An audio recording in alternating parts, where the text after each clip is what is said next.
Salut à tous, c'est Rémi, bienvenue dans cette nouvelle vidéo. Aujourd'hui, on va parler du CAP 2022. Est-ce que c'est la fin du statut LMNP? Est-ce que c'est la fin de la location meublée? On va voir ça dans cette vidéo. Alors, qu'est-ce que c'est le CAP 2022 dont je te parle? Le CAP 2022, c'est le comité d'action publique donc c'est un comité qui se réunit pour finalement réfléchir à des solutions pour réduire la dette de la France, améliorer les finances de la France et la vie des gens et du pays en général.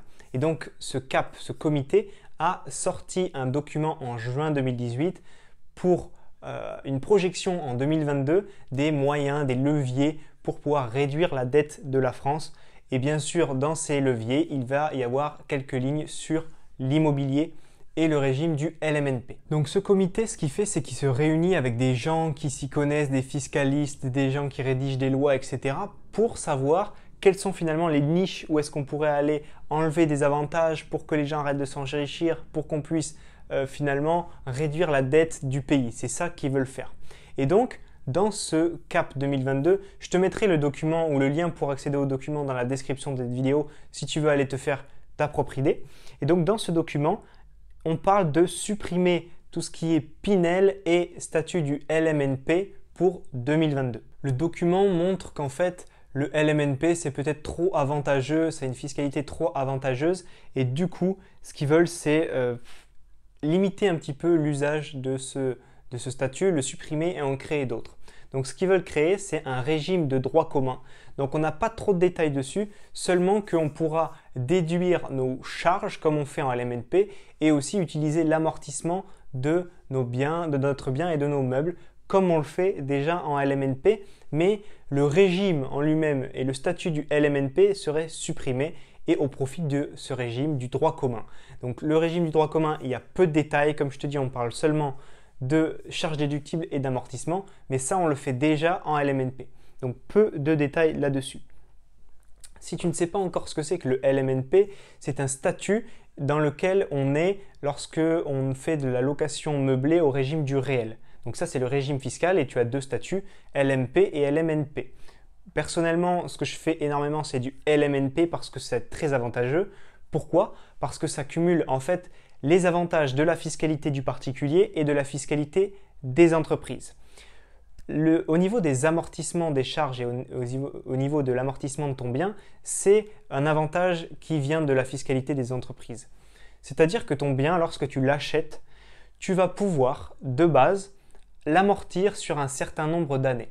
C'est-à-dire que ton bien, il vaut 30 000 €, tu l'amortis sur 30 ans et donc, fiscalement parlant, tu vas pouvoir gommer tes rentrées de loyer de 1 000 € par an tous les ans. Dans le but, bien sûr, de réduire ta base imposable, de l'amener dans le négatif ou vers zéro pour ne pas payer d'impôts. Pareil pour tes meubles, si tu fais 2 500 € de meubles, tu achètes 2 500 € de meubles, pendant 5 ans, tu vas pouvoir déduire de tes rentrées de loyer 500 € par an, 5 x 5, 25 et tu tomberas sur tes 2 500 €. Et en plus de ça, ça bénéficie finalement d'un avantage qui est lié au particulier, le fait que ces amortissements de ton bien ne vont pas être pris en compte lors de la revente de ton bien, alors que côté entreprise, c'est le cas. Dans une entreprise, les amortissements rentrent en compte pour calculer si tu auras une plus-value ou pas, alors que dans le régime du LMNP, les amortissements ne rentrent pas en considération pour le calcul à la revente pour le calcul de ta plus-value finalement. Donc c'est ça qui est vraiment très avantageux avec ce régime.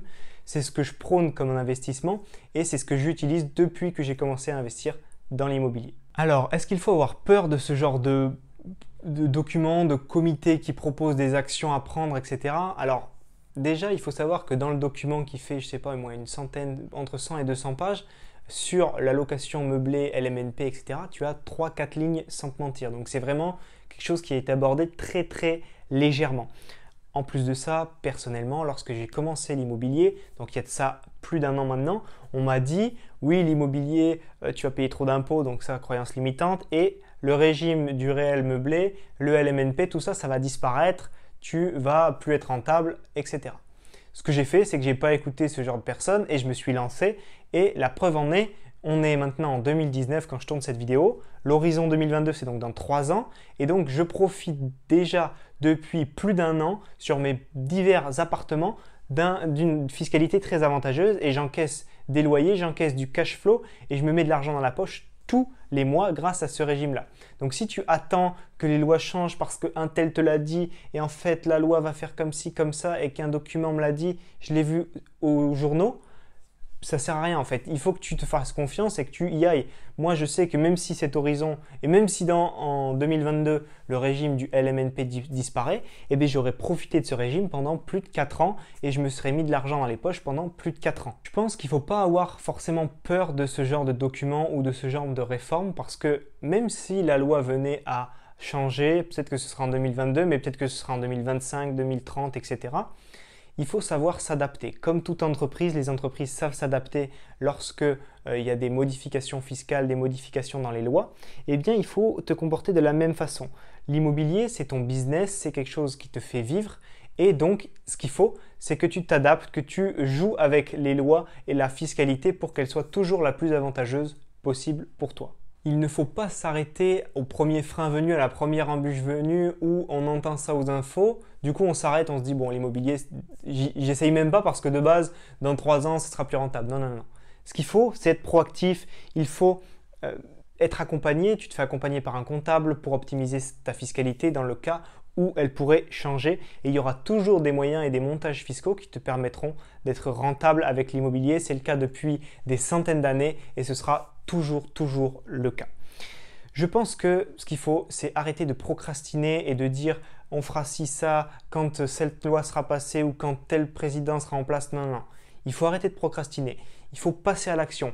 Il faut profiter maintenant d'une fiscalité qui est avantageuse, qui est la fiscalité de la location meublée au régime du réel et en statut LMNP.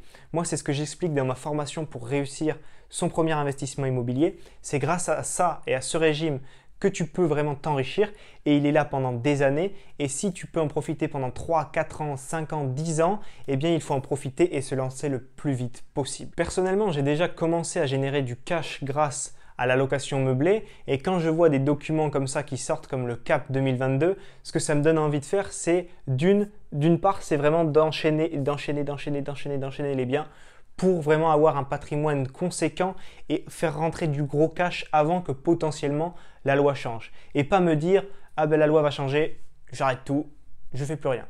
Deuxième chose que je pense faire, c'est m'intéresser à tout ce qui est investissement société, donc SCI, à l'IS par exemple, et même si c'est peut-être un petit peu moins rentable que du LMNP au régime du réel meublé, me diversifier et mutualiser le risque, mitiguer le risque comme je dis dans mon boulot, pour vraiment faire en sorte que j'ai le moins de pertes possibles, que je sois vraiment diversifié dans mes investissements. De plus, la fiscalité des entreprises évolue beaucoup moins vite que celle des particuliers. Ça, tu as déjà dû l'entendre. Il y a beaucoup de gens qui en parlent dans les vidéos qui parlent de CAP 2022. Et donc, le fait d'investir en société, ça te permettra de voir sur le plus long terme. Mais la fiscalité et les lois changent tellement vite que c'est sûr que si tu achètes un appartement et que tu prends un emprunt sur 20 ans ou même 25 ans et que tu te dis que tout sera pareil sur toute la durée de la détention de ton bien, c'est faux parce que les lois changent, mais comme je te dis, il faut s'y adapter et jouer et optimiser au mieux grâce à ça. Enfin, le fait est que le droit fiscal en général mentionne que si tu as acheté avec certains avantages et certaines conditions, tu conserves ces avantages pendant toute la durée de détention de ton bien immobilier. Donc si par exemple tu achètes en 2020 et que tu as un bien qui est en LMNP en régime du réel meublé, même si une loi sort en 2022 comme quoi ça n'existe plus, en général, il y a de fortes chances que tu gardes les avantages acquis par ce régime parce que tu as fait ton achat avant. Donc si tu achètes, on te dit « Ok monsieur, donc vous aurez droit à ci, ça, parce que vous êtes dans tel régime fiscal », normalement tu le gardes même si ce régime fiscal disparaît. Donc c'est ce qui me pousse à continuer à enchaîner les investissements. Ça, c'est ce que j'ai lu dans divers articles et j'en ai parlé aussi également à mon comptable, mais je n'en suis pas sûr à 100%. Normalement, c'est le cas, mais il se peut que ça ne le soit pas. Donc on verra d'ici là quand il y aura une autre loi qui va sortir. Mais en tout cas, mon maître mot, c'est de passer à l'action et de ne pas s'embêter avec les lois. Il y en aura toujours qui seront plus avantageuses que d'autres et il y en a toujours qui te permettront d'être rentable dans tous les cas. Pour l'instant, rien n'est figé, rien n'est voté. C'est pas sûr que ça change encore, c'est pas sûr que ce soit en 2022, ce sera peut-être en 2025, en 2030.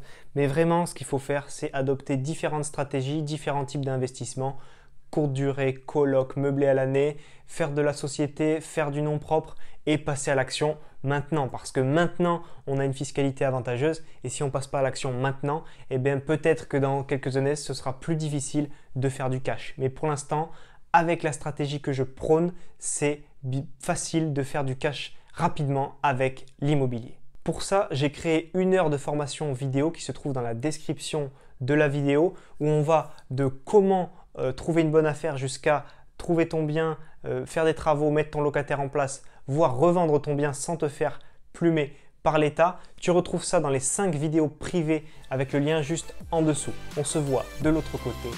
À très vite. Ciao, ciao.